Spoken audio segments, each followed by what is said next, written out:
What is up, awesome people of the internet?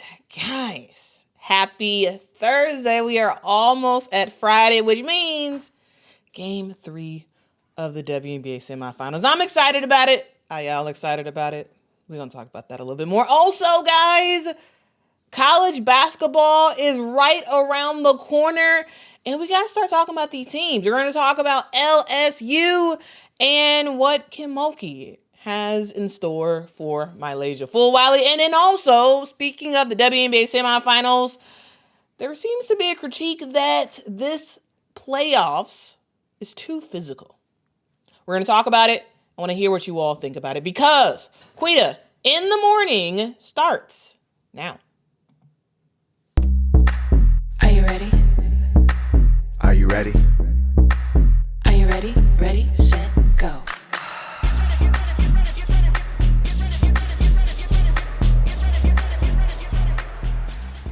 So Fulwiley from South Carolina, good player? I think I would sum it up like this. Every time we've played South Carolina, she in particular has kicked our rear end. Yeah. Whether it be in a regular season game or the SEC tournament, she just was special every time she played LSU. Was there a particular thing that you sold her about on LSU, or was she just sold on Kim Mulkey from the get-go? I want to come play for you, Coach. No, it didn't take much. Okay. I think I spoke to her and her mother one time. Really? One time. Wow. And she has not even come here on a visit. She's played against us enough to know our style of play. Right. Yep. These young people do their homework. They look at rosters. They look at openings in the starting five. They look at, openings in the rotation of 8 or 9 players. And she pretty much, I think, had her mind made up. And it was not an easy thing to sell, but you're always nervous, and that's what makes it not easy. But she's an exciting player. She plays with a lot of flair. She's going to come into a program that has great players. Right. And we're going to be excited when I can get her on that floor. So that is what Kim Mulkey had to say about MiLaysia Fulwiley a couple months ago. And at the time when I heard Kim say what she said, I was like, what? It took one conversation and not even an official visit for MiLaysia Fulwiley to decide to leave South Carolina and go to LSU. South Carolina's sort of like rival in the SEC. And it was something that I was like, okay, interesting. And then about a week or so ago, we heard directly from MiLaysia Fulwiley in terms of why she decided to leave. So we know that Kim Mulkey said that it didn't take an official visit. It took one conversation. And now it's like, okay, what does MiLaysia have to say about it? And MiLaysia ended up speaking with Sports Illustrated, and I wanted to just show you all what she said specifically about choosing LSU. I can't wait to see what you got coming up this season. Oh, yeah, we cooking. This season where are you going? LSU. Yeah, it's going to be crazy. So different. What's the difference? What made you decide that decision? I think South Carolina's a great program, but I'm from there. Like, I've been there my whole life. School is like 15 minutes away from my house, 12. So it's like I kind of just felt like I needed like a new environment, a new fresh start. Like, I feel like everybody deserves a fresh start. And while you're in college, while you have the opportunity to like just leave, I think that's the best time to do it because in the W you can't just say, "Oh, I want to leave." Type. Just go to another school. Yeah, that doesn't work. So I think it was more of like me just wanting like a different environment and just seeing my goals and seeing where I want to be and like how those things will align in my career, and felt like that would be the best move. Like, so basically, she just wanted to leave out the state. Seems to be what the thing was, which is understandable. Here's the thing: when I wanted to go to when I decided to go to college, I didn't want to stay in Chicago.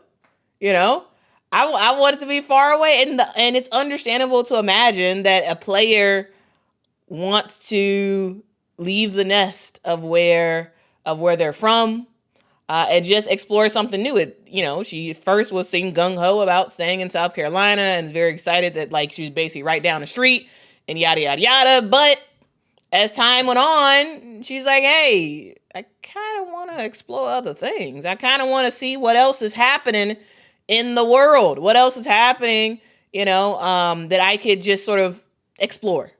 Now, do I think that exploration and and just going to a new environment was the sole reason for MiLaysia Fulwiley leaving? No. I think money was probably something to consider as well, because NIL revenue is a legit thing, and it's a great form of income for a lot of these players. And going to another program could possibly unlock more NIL money. And do I think that possibly was a thing?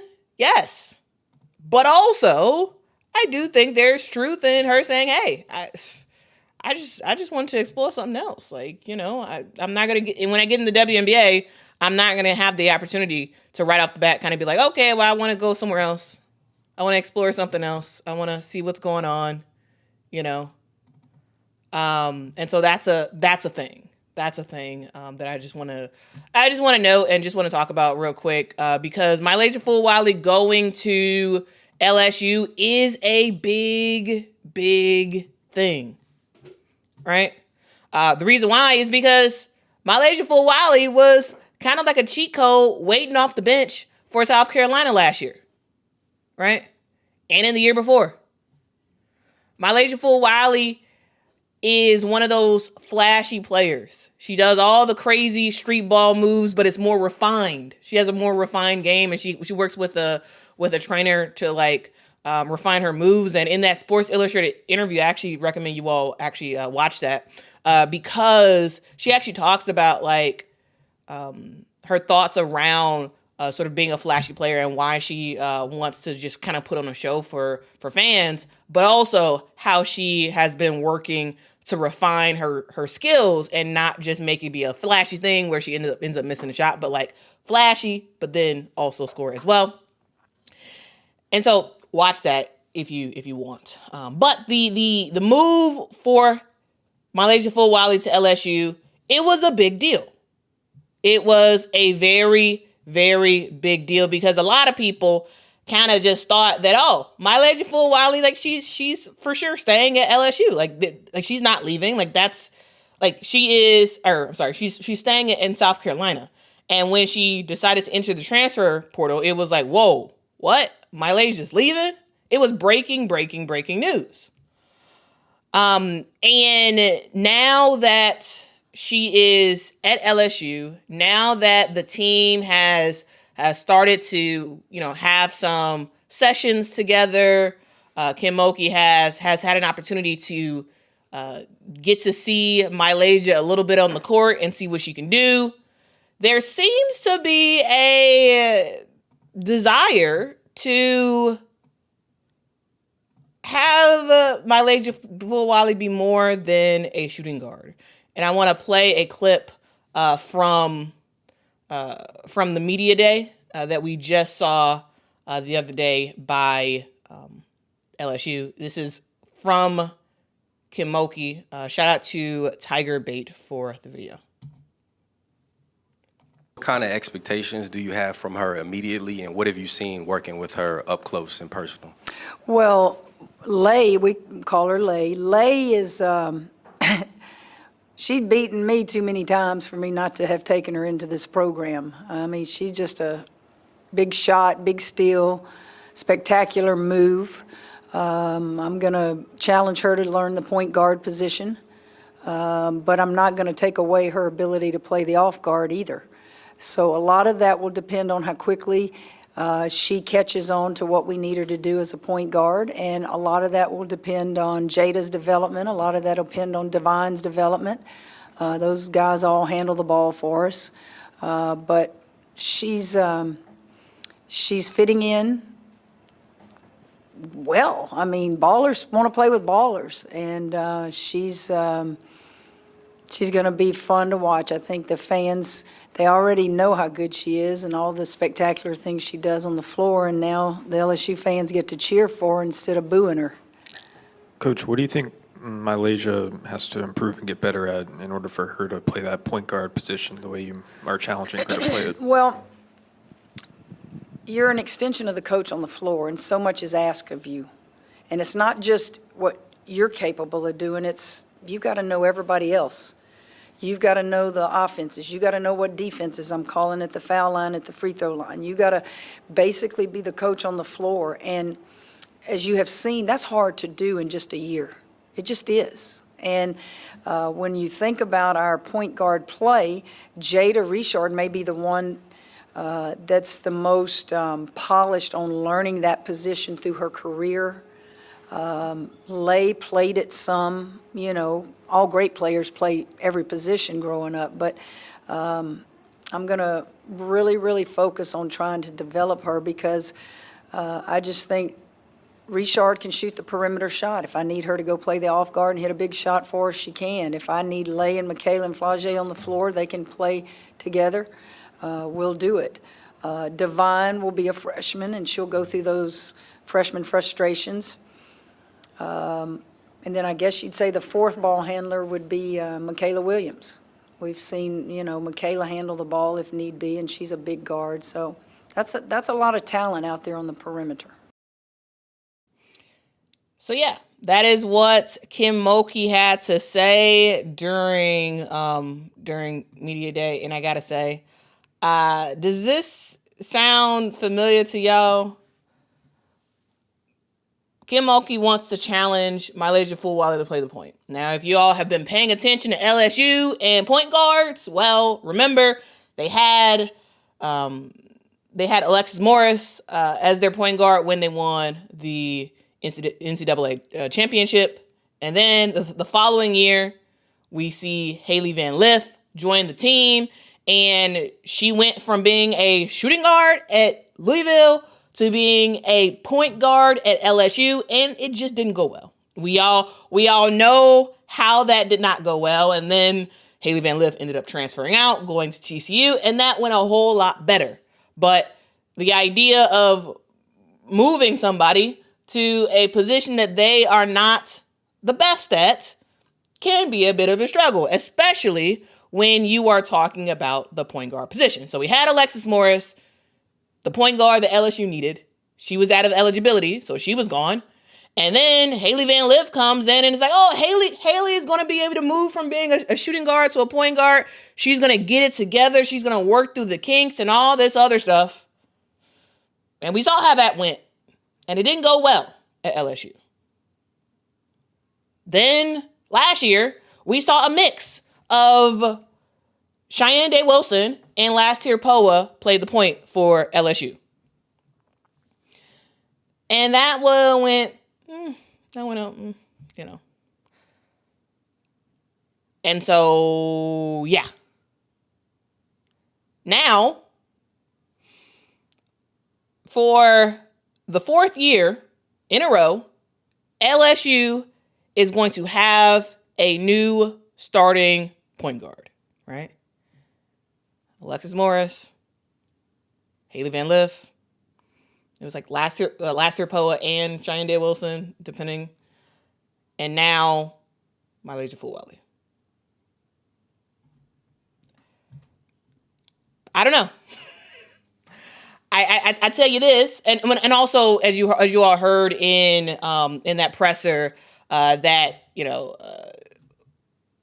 there is other options at that point guard role. Now, while Kim is going to be challenging MiLaysia on being a point guard, there's two other people that will be getting some minutes as a point guard. Jada Richard is going to be one of those players. And so I think it just and Divine Barrage. I don't actually remember how to exactly say her last name. But she's another one who's going to be a point guard for this team. She's a freshman, and so she may or may not play a lot of minutes as that point guard role. It really just depends on how she shows up. Jada Richard was on the team last year as a freshman. Now she's a sophomore, so she does have another year under her belt. And so we'll see what comes about with that. But the idea of MiLaysia Fulwiley playing the point, while it kind of seems exciting, it's kind of concerning as well. Because MiLaysia Fulwiley is a scorer. She is a straight up scorer. And you don't want her playing point to negatively affect her ability to score and make an impact for your team. Now, can MiLaysia Fulwiley pass the ball? Yes, she can. Like, she's not someone who can't pass the ball. And at times, even last year with South Carolina, at times she did play the point. At times, not a ton, but at times she did. But when you look at LSU and you look at the roster that they have, this is a very guard-heavy roster. They don't have a ton of big men, right? And it's somewhat expected for MiLaysia Fulwiley to start, right? I don't necessarily think she planned to leave South Carolina when she was on the bench. She did play, but she came off the bench for South Carolina. It's hard to imagine that she would be okay with going to LSU and still coming off the bench. And so it's going to be very interesting to see how this all works, because you got MiLaysia Fulwiley, you got Michaela Williams, you got Flau'jae Johnson, right? Likely all three players who can shoot threes. But then you kind of have a height problem on your team, right?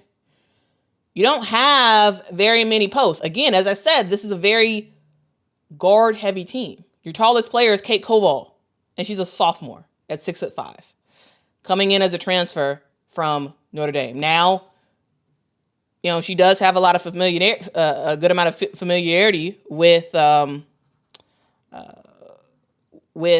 Mulkey, because Kim Mulkey tried to recruit Kate Koval when Kate Koval was coming in as a freshman, but Kate chose Notre Dame instead. Then after last season, she was like, psych, I am going to LSU. But Kate is one of those players that's probably going to be playing a lot of minutes, possibly even starting for this team, because who else do they really have as a post? You also have Maya Joyner.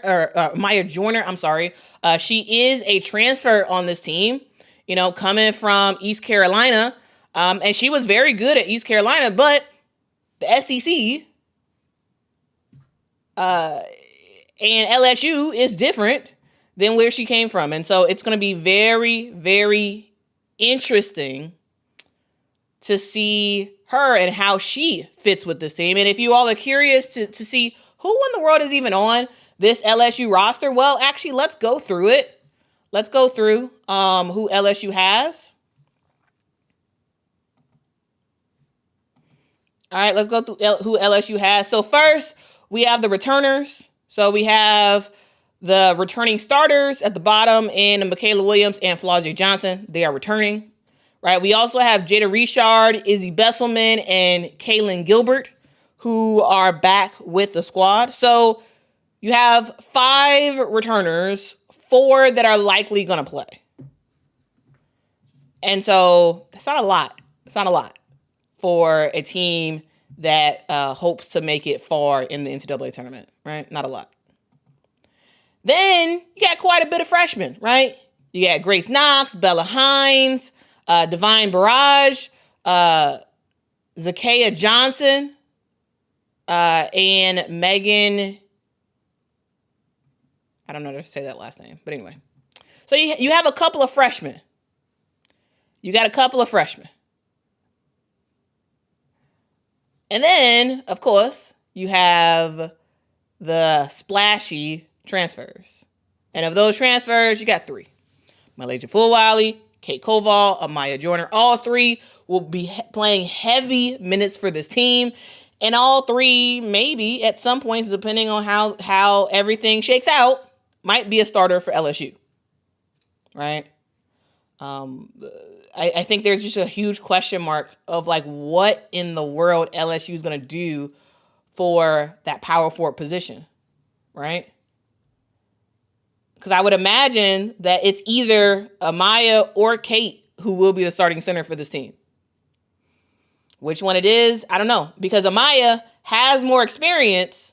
It's just that she played for East Carolina, which plays in the AAC. Not the ACC.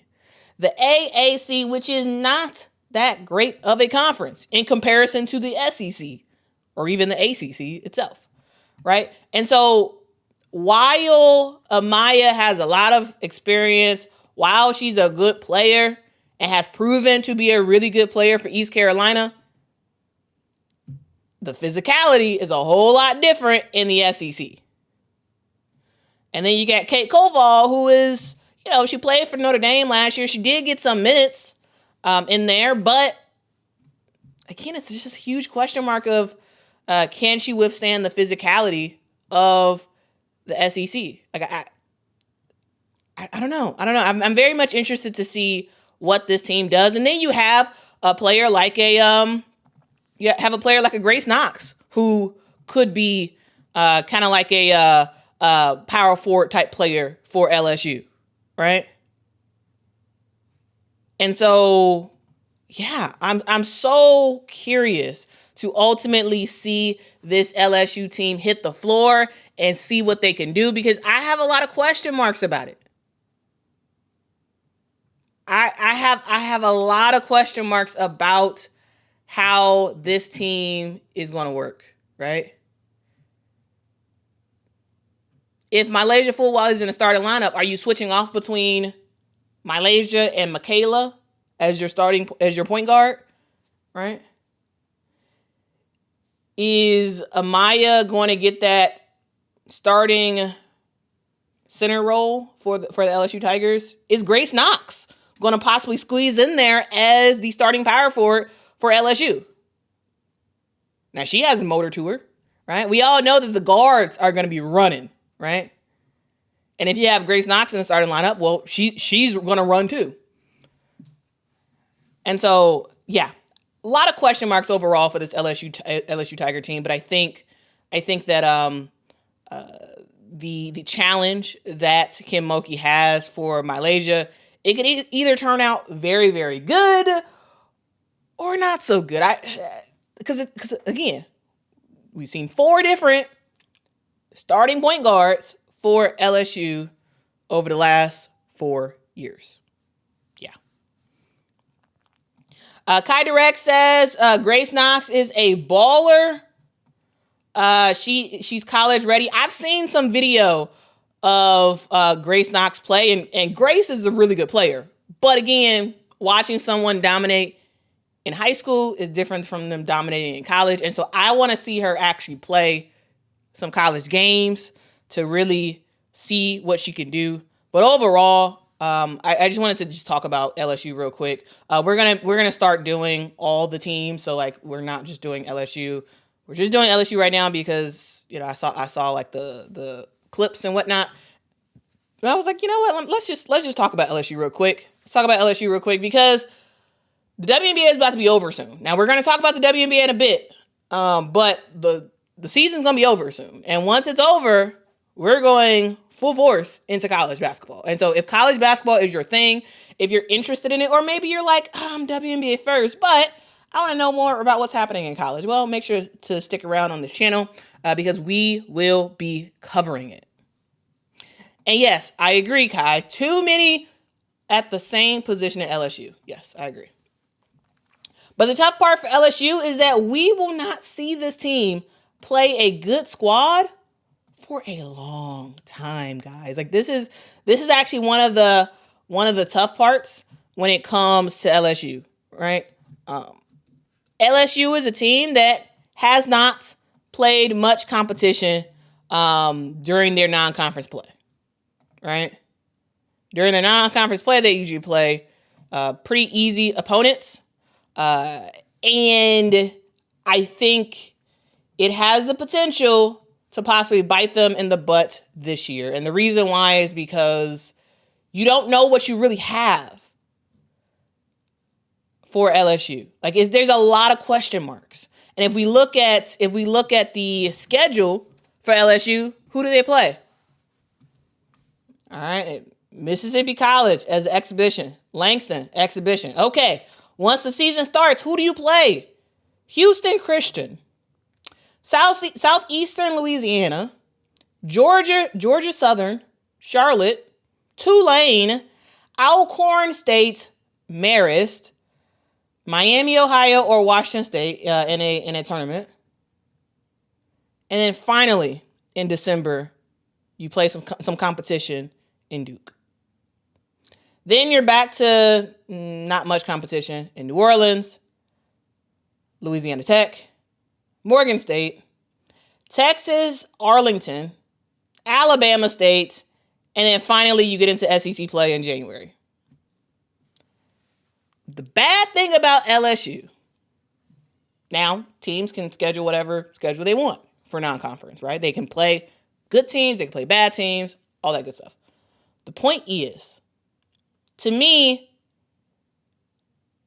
if you have a unproven team with the majority of your players being either transfers or freshmen, you have to play tougher competition earlier in the season.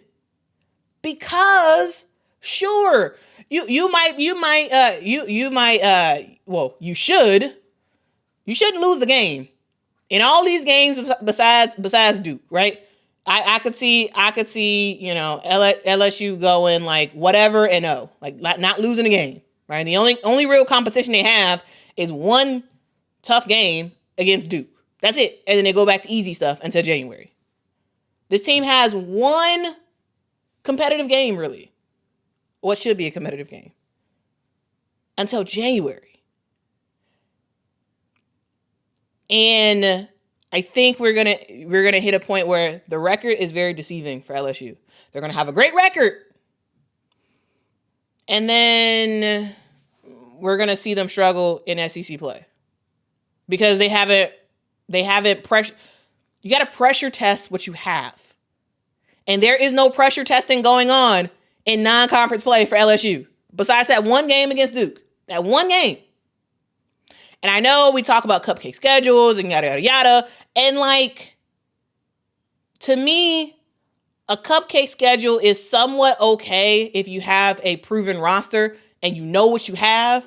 And you have players who are fully jailed and all this other stuff, then sure, maybe a cupcake schedule is not that bad. But if you have so much unproven talent, you have 5 freshmen on this team. 5 freshmen.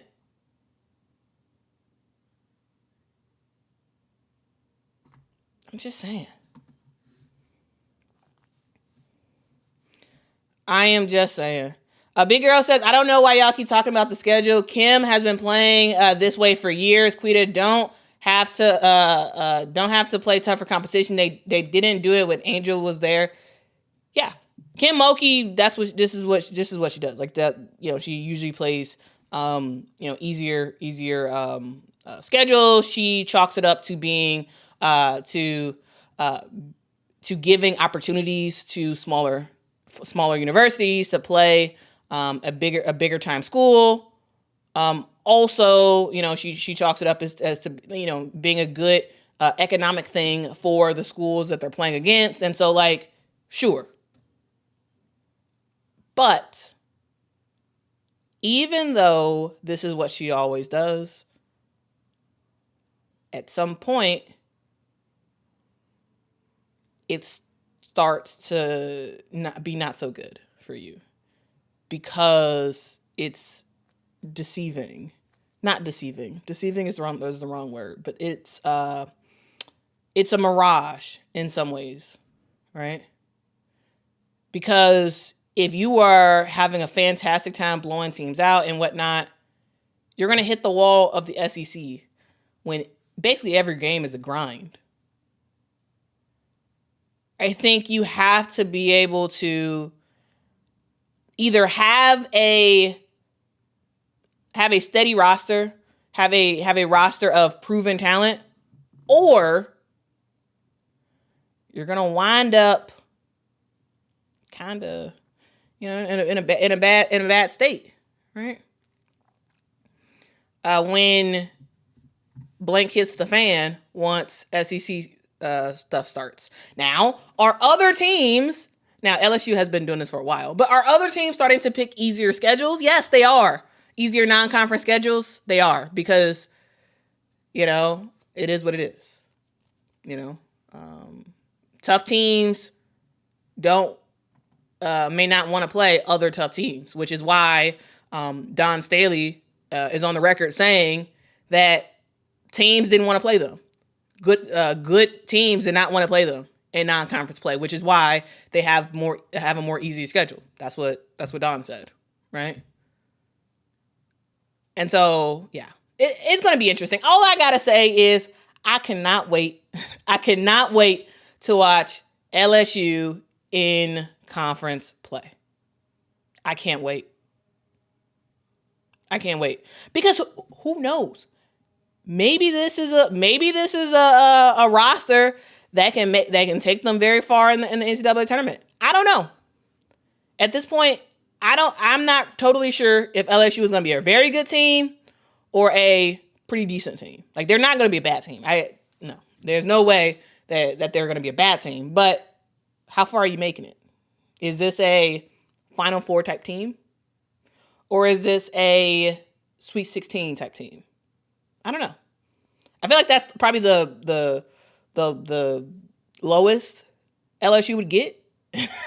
It's probably like a Sweet 16 type of team. But I'm not really sure. I'm not really sure what they have, because they have talent, that's for sure. But the question is, how far does that talent take them? I don't know. I think that's a big question. That is a very, very big question. All right, and so let's just quickly see if y'all have any other comments, and then we will move on to physicality in the WNBA, okay? Sporty Blue says LSU will go all the way. You think they're going into the championship? Okay, all right.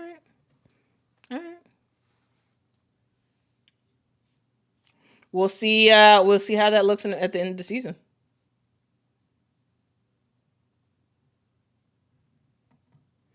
LL Kune says, Dawn finally realized she didn't need to do the most. She had her team going through it last year. I mean, here's the thing. Pressure is good. Pressure is good. Tough games are good for teams. And so I don't mind a tough non-conference schedule. I don't mind it. What happens next says New York Liberty had talent. I'm just saying they did, and look how they got bounced, and now they coach gone. Viva says great, just in time to talk physicality. Yeah. So guys, I'm gonna play a quick clip. This clip is from the end of from the press conference. After game 2 of the WNBA playoffs. So I'm going to play that, and then we are going to get into a conversation about physicality in the WNBA. And I want to hear what you all have to say about that, okay? Okay. The physicality is out of control, that's for sure. I mean, you can bump and grab a wide receiver in the NFL for those first 5 yards, but you can do it in the W for the whole half court. You put 2 hands on somebody like that, it should be an automatic foul. They have the freedom of movement. There's no freedom. And I'm not saying that we're not fouling too. I'm not saying that. I'm saying it's out of control. And then just with what you were saying about the physicality being out of control a little bit, with this series going to back... Do you think it was a little bit, Callie? Well, I'm just trying to paraphrase what you said. With this series going to Indianapolis, is there like a level of concern about that maybe escalating, or how do you feel just about the referee's ability to keep that under? Well, most of my assistants come from the NBA, and they're like, this would not fly in the NBA. This level of physicality would not fly in the NBA. There'd be fights. There'd be fights. We just have very well-mannered women that can get to the next play, but there would be fights. I'm not concerned because I know we'll keep our composure, but I mean, I don't understand. I don't get it. The freedom of movement is supposed to be a point of emphasis.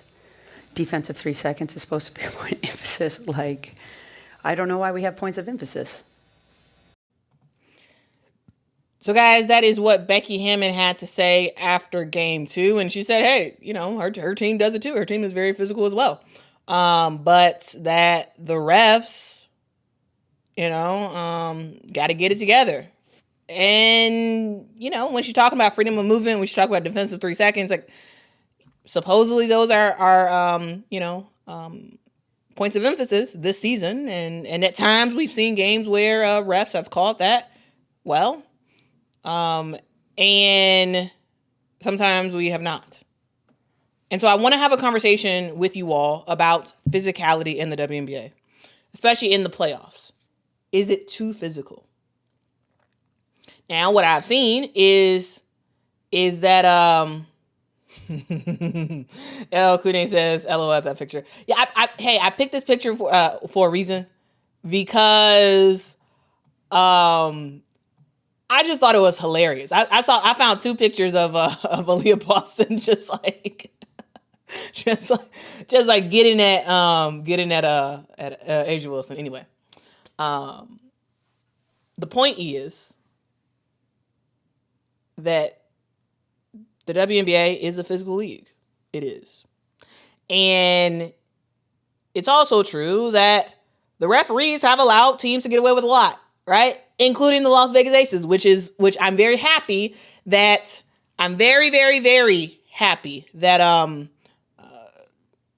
Becky Hammon also said, hey, we do it too, right? Because it's not a one street type of thing. It's not like, oh, the Indiana Fever are just the ones playing very physical and it's not getting called, and the Aces are doing good and there's no issue. No. All these teams are super physical, especially in the playoffs. And personally, guys, as long as the refs are calling it pretty much even, I'm okay with it. Now, of course, you know, the teams are not okay with it because, you know, there's a lot of pushing, there's a lot of pulling, there's a lot of grabbing constantly in games. And the refs have kind of let a lot of it go. Right? And so it's a question mark of what do you want to watch? Do you want to watch a game that's like full of just whistle, right? Or do you want to watch the refs just allowing them to do whatever they want? Becky Hammon said that if this happened, you know, in the NBA, if this happened, if they were this physical, it'd be fights. Is she right? Possibly, yeah. I mean, you know, she had that's the thing, you know. And in the WNBA, there's times where you see players, you know, get mad and get in people's faces after a foul that was or was not called. And people are like, what? That was a small incident. Why did they get mad like that? That wasn't that big of a deal. And you don't realize how that person probably got knocked around probably about 4 or 5 times. And that 6th time they were done. Right? And so I think that's a thing. I think that's a real thing that people have to have to pay attention to, and refs have to pay attention to, and the league has to pay attention to. Physicality, personally, I love physicality. Like I'm someone who I don't mind it as long as either the refs are ignoring it for the most part for everybody, or they're calling it for everybody.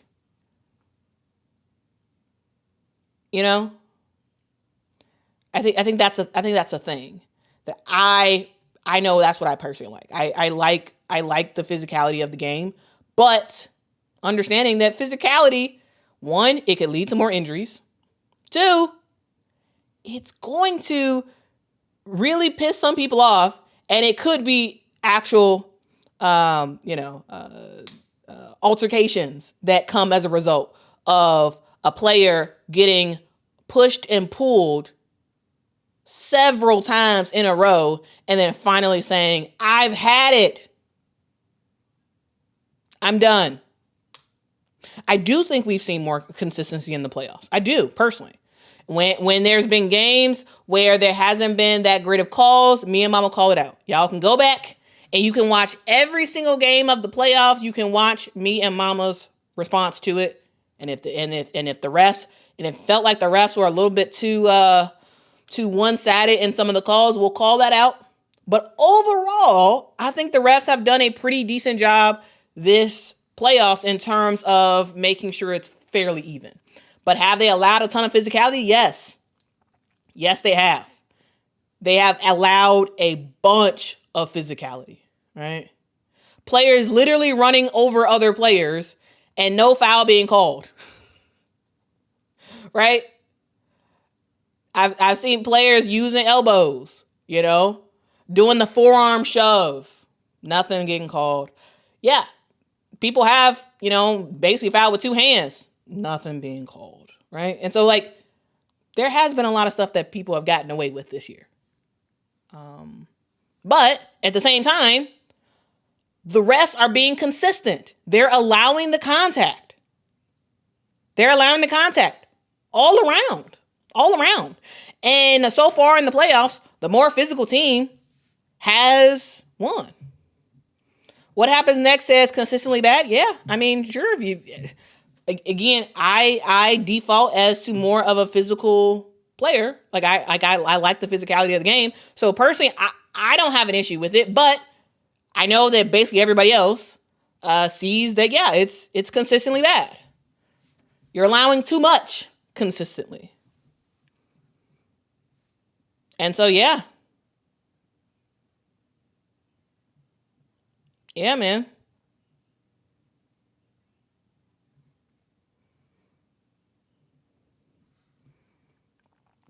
Let's see what you all have to say. Real money says, we heard physical all year. Now it's too physical. LOL. What are we doing? I mean, again, Becky Hammond says that it's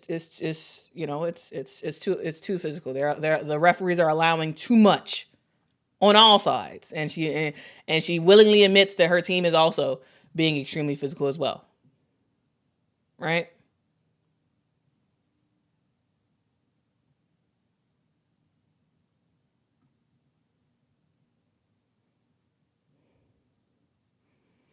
Ooh, hot take from Guy says physicality isn't the problem, it's the cheating.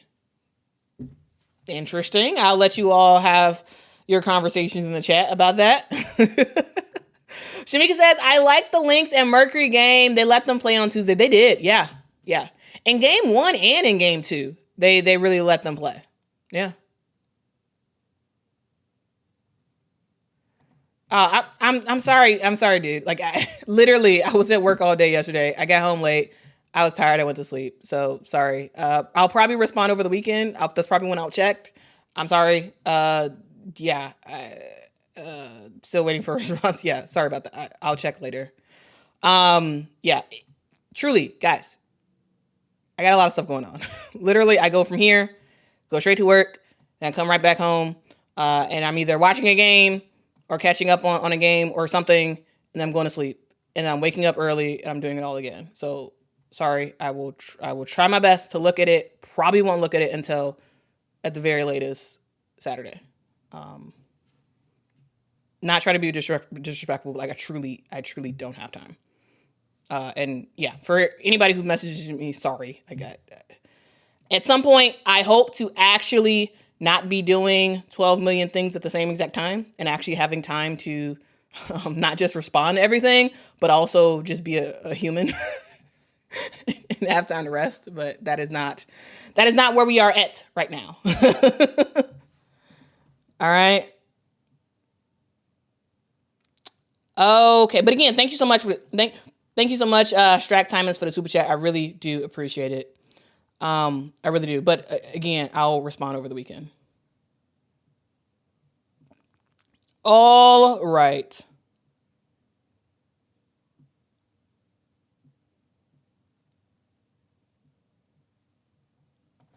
Cliff says, I can't wait until tomorrow. Yes.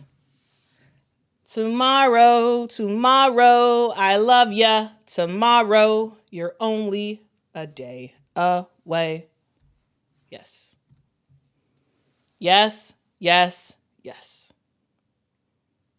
Tomorrow's going to be awesome because tomorrow we have game 3 of the WNBA playoffs and not so good news. Bummer news, guys. I did apply to be credentialed for game 3 and game 4 in Indianapolis, but unfortunately my credential was denied. And so, yeah, I will not be there. I was planning on being there, but now I will not be there. So bummer, but me and Mama will be watching the games and reacting and all that good jazz. So yeah, I will not be in Indianapolis this weekend, unfortunately. But I will be watching. I will be watching.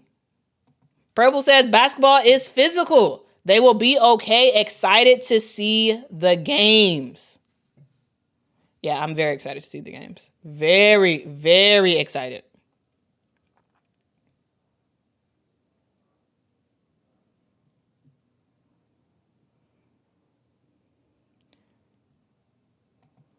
Tisha says, I am more disappointed in the lack of the ref's ability to distinguish a foul from a total flop. Yeah. And we have seen some players. We have seen some players flop. We do have some elite floppers in the WNBA. We really do. We really have some elite players who can flop like the best of them, right? They can flop like soccer players. And soccer players are the world's greatest floppers. No.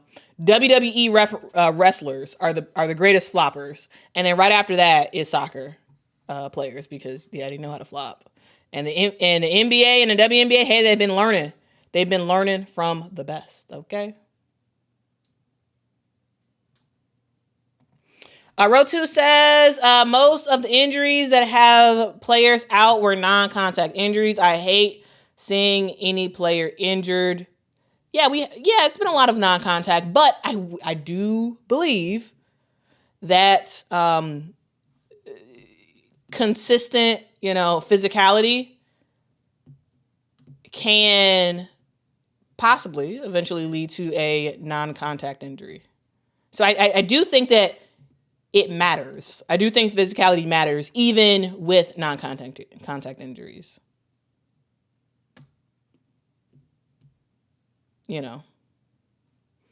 Who this says at least the grass is soft, yeah. Yeah. Oh, I love this. I love this idea, Purple. Unfortunately, I don't think the SBs would do it, but yes, elite floppers should have a SB for flops. Yes, you should. Yes. Maybe it's the comedian who hosts the SBs. Maybe they can just do a segment about it every year. I think that'd be really fun. There's some elite floppers. Sometimes I look at games and I'm like, wow, I'm not even mad at you getting that call because the way you just sold that thing, you made everybody in the arena think that you got hit in the mouth, and then we watched the replay and nothing even contacted your mouth. You were just like, oh, and you flop that out. I have seen that so many times where it looks like a player just got hurt real bad, and then you watch the replay and you was like, they was never touched. Sometimes you just gotta be like, bravo, bravo, bravo. Like the amount of skill that took to fake that contact. Ooh-wee. Man. I tell you, but probably maybe I should do a list of my favorite floppers. I got a substantial list. I have a substantial list, okay?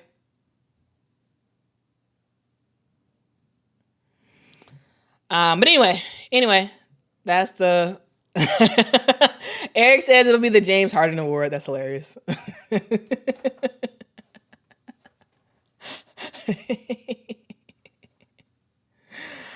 Oh my God. Yeah, Tiffany Hayes is a great flopper. She's an elite flopper. Yeah, she is. Does she get fouled sometimes? Yes. But does she flop? And have we seen her flop? Do some really awesome flops over the years? Yes, we have. She's very good at it. She is very good at it. Okay. Quintus says, are you saying the refs are gullible? Sometimes, yeah, they are. Yeah, sometimes they are. Yep. That is what I'm saying. Yep. All right, man. That's it. That's the stream. I didn't have nothing else to say. Anybody else have anything else to say? Or everyone good?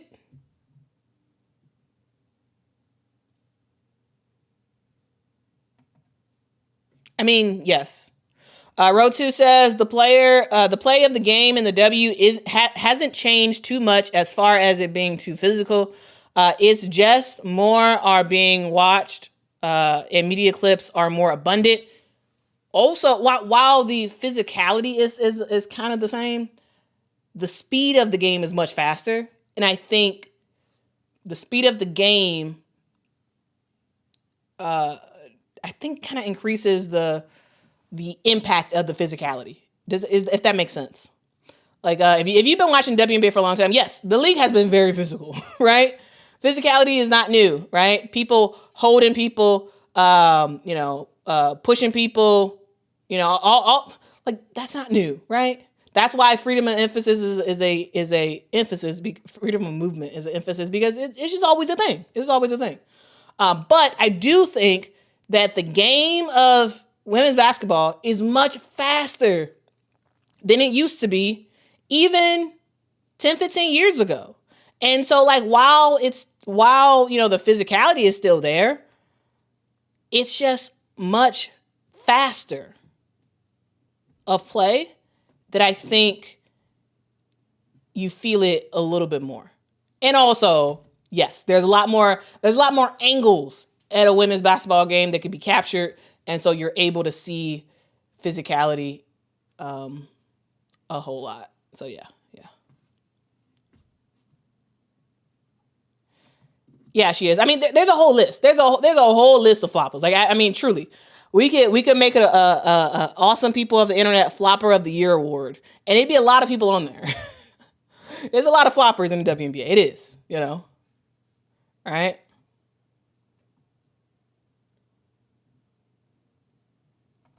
And there's more games. Yeah, Mario. I think that's a great point. Yeah, excellent point. There's more games. There are a lot more games now, and the impact of that physicality over an extended period of time, like it's a lot. It's a lot, right? So yeah. Anyway, that's the stream. That's all I got to say. Now I have to go to work again. All right. Anyway, y'all have a good one. Be kind, be respectful to people. Tell somebody that they matter because they truly, truly do. And guys, if no one has told you, well, let me tell you, you matter. You are important. And I am happy that you are on this earth. Guys, I love you. But most importantly, Jesus loves you. And if you read the Bible, you'll know that no one can tell you when the rapture will be because they will always be wrong because no one knows the day or the hour. Why was that a thing this week? Why was everyone talking? I don't know. But hopefully that got some of y'all actually reading y'all Bibles and actually knowing what's going on. But anyway, I'll see y'all next one. Until next time, guys. Bye-bye.